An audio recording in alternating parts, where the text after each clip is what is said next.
El contrato de trabajo por obra o labor determinada quizás es el contrato de trabajo más utilizado en Colombia por muchas empresas, pero lastimosamente a través de este tipo de contratos se vulneran muchos derechos de los trabajadores. Si quieres saber más sobre este tema, te invito a que te quedes hasta el final del video. El contrato por obra o labor lo encontramos en el artículo 45 del Código Sustantivo del Trabajo, donde nos dice que se puede realizar un contrato de trabajo por el tiempo que dure determinada obra o por la labor contratada. ¿Cuáles son las características entonces del contrato por obra o labor? Lo primero es que se debe determinar cuál es la labor o esa obra que va a realizar ese trabajador. De manera concreta se debe determinar cuál es esa obra, esa labor que va a realizar ese trabajador. Y lo segundo es que la duración o la terminación de ese contrato de trabajo va a estar ligada al tiempo que dure la realización de esa obra o de esa labor que fue contratada. ¿Qué quiere decir eso? Que esa obra o labor, primero, no se puede tratar de actividades permanentes o de la naturaleza de las funciones de esa empresa. Es decir, que se puede utilizar solamente para contratos de trabajo que requieran actividades temporales y no de manera permanente. Lo que en últimas también nos da a entender que es un contrato de trabajo que no va a admitir renovaciones o prórrogas porque se presume que va a durar ese contrato de trabajo hasta que se termine esa obra o esa labor contratada. Para dar mayor claridad en este tema y cómo se utilizan este tipo de contratos, vamos a dar ejemplos en qué actividades se puede utilizar y en cuáles no. Por ejemplo, una empresa constructora podría contratar trabajadores bajo esta modalidad de contratos. Si esa constructora valga la redundancia, a construir una unidad residencial de 10 torres, entonces va a contratar a esos trabajadores para la construcción de esa unidad residencial de esas 10 torres y solo hasta la finalización de esa unidad residencial. De esa manera los trabajadores saben cuál es la labor que van a realizar, es decir, van a estar interviniendo en la construcción y además de eso saben hasta qué tiempo van a estar allí trabajando, que es hasta la finalización de esa obra o de esa unidad residencial. Pero si la constructora quiere ser más específica con esos trabajadores, podría eventualmente contratar unos trabajadores para que solamente intervengan en la construcción de la obra negra o la obra gris de esa unidad residencial. De esa manera también esos trabajadores estarían obrando o trabajando dentro de un contrato por obra o labor con una labor determinada porque saben que van a intervenir en la construcción solamente de la obra gris o de la obra negra y además de eso saben que su contrato va a durar hasta cuando finalice esa labor para la cual los contrataron. Pero estos contratos no solamente son utilizados por las empresas dedicadas a la construcción, sin duda pueden ser una de las empresas que más se adecúan a este tipo de contratos, pero también puede ser una empresa, por ejemplo, dedicada a instalar sistemas de seguridad a través de cámaras de video. Esa empresa podría contratar trabajadores a través de esta modalidad de contrato por obra o labor para instalar un sistema de seguridad en una vivienda, en una empresa o en una unidad residencial. De esa manera se estaría dando las características de un contrato por obra o labor y los trabajadores finalizarían ese contrato de trabajo una vez terminen la instalación de ese sistema de seguridad. Si se va a instalar otro sistema en otra casa, en otra vivienda o en otra empresa, la empresa tendría que hacer un nuevo contrato por obra o labor a esos trabajadores y de esa manera la empresa se estaría blindando y los derechos laborales de estas personas se estarían respetando.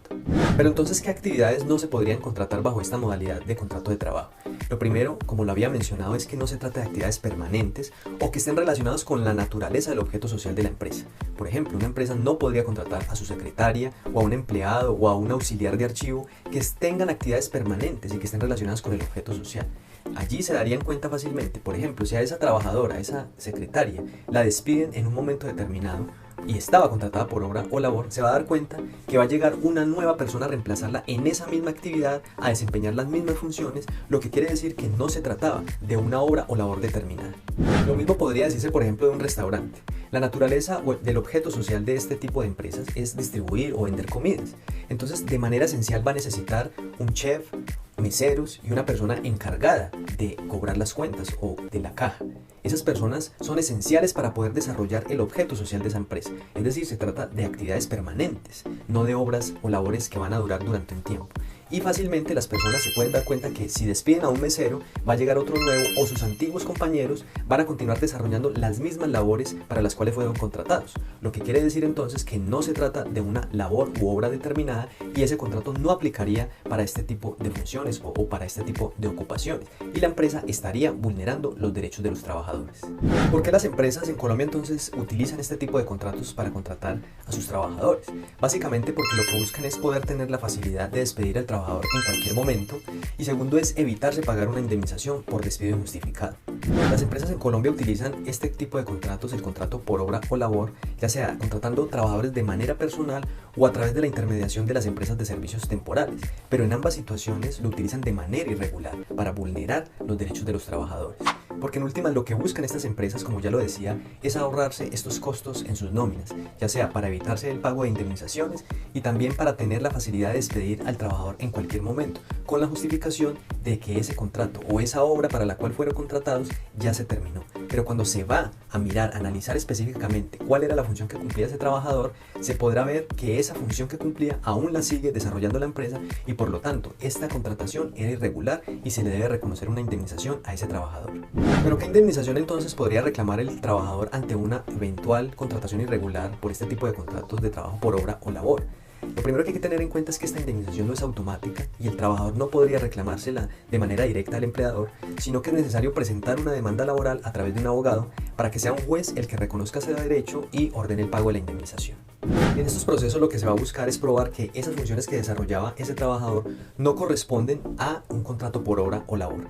Y de esa manera, a través de un principio constitucional denominado primacía de la realidad sobre las formalidades, el juez va a escudriñar más allá de esa formalidad. Es decir, a pesar de que, por ejemplo, la empresa justifique que efectivamente contrató a ese trabajador a través de esta modalidad de contrato por obra o labor, porque tiene un contrato que lo dice así, de esa manera, el juez va a analizar más allá, va a analizar específicamente cuáles eran las funciones, cuál fue el tiempo que duró ese trabajador laborando y de esa manera determinar si eso se adecuaba a esta modalidad de contrato. De no ser así, ese contrato se va a entender a contrato a término indefinido y de esa manera la indemnización por despido sin justa causa debe corresponder a la indemnización en contrato a término indefinido.